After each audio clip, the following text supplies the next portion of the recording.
Hey guys, welcome back. Today we are building Kratos Axe in Unity using Game Creator 2. Let's jump in. This tutorial builds on some basic concepts from previous videos, especially around using math operations and variables. If you are not familiar with those yet, I recommend checking those videos first so this all makes sense. To make this work, we are using signal-based logic. That means we will emit and listen to signals to control when the Axe is thrown and when it returns. I haven't made a tutorial on that, but you guys will see that's quite easy and powerful. Here's a quick breakdown of what we are building.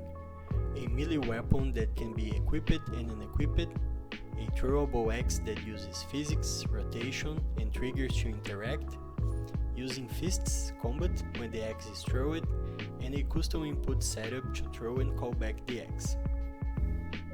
Let's start by setting up the melee weapon.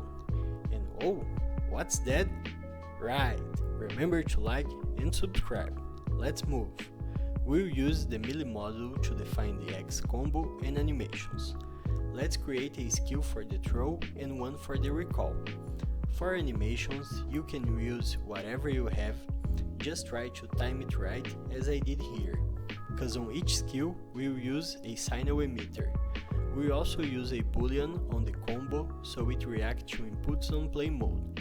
Let's call it throw it and let's create it on the player as a local name variable.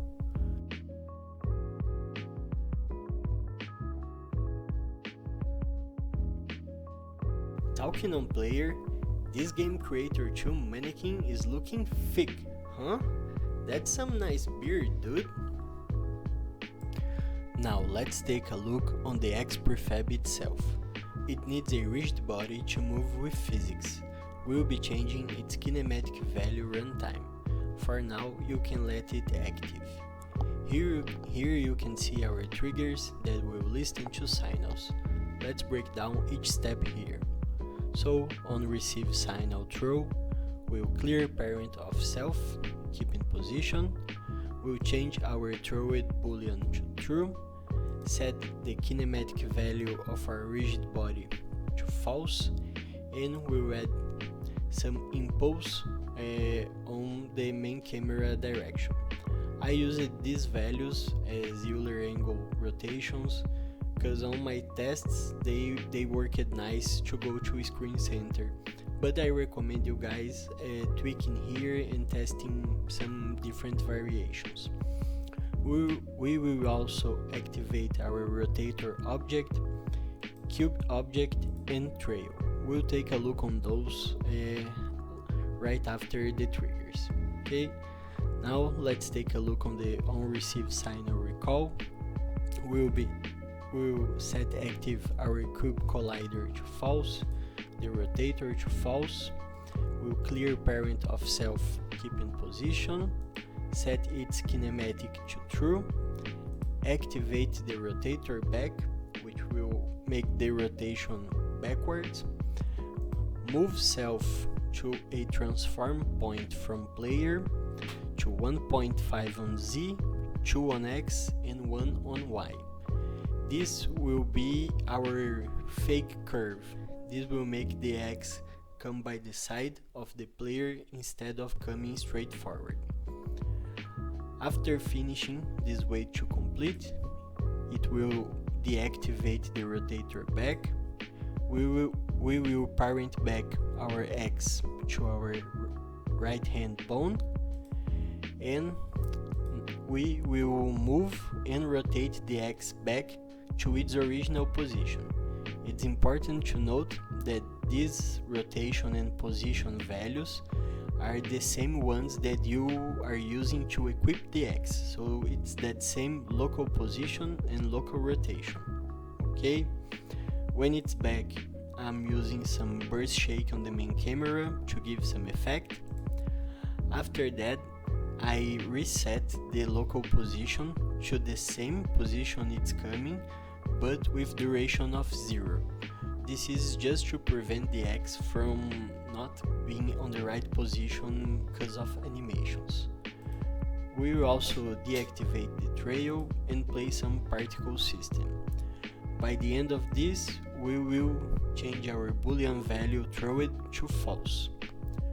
I've also made this trigger that is for when you want to destroy stuff with the X.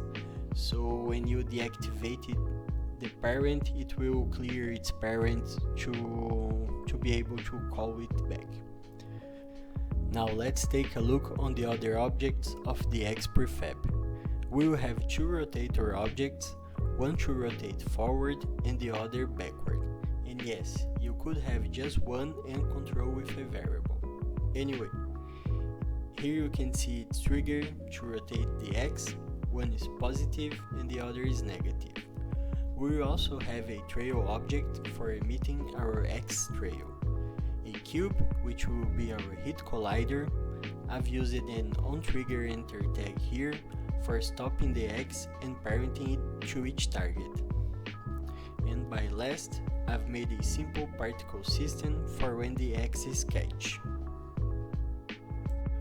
So coming back to our triggers here, now you guys can understand all these objects and what's going on here. Okay, let's take a look on the inputs for the player. For inputs, we'll create some basic triggers. One for execute A, one for execute B, and this pair of triggers for aiming. Using the bool we created, we'll be correctly switching between throwing and recalling. And now, the fun part. Let's hit play and test it out.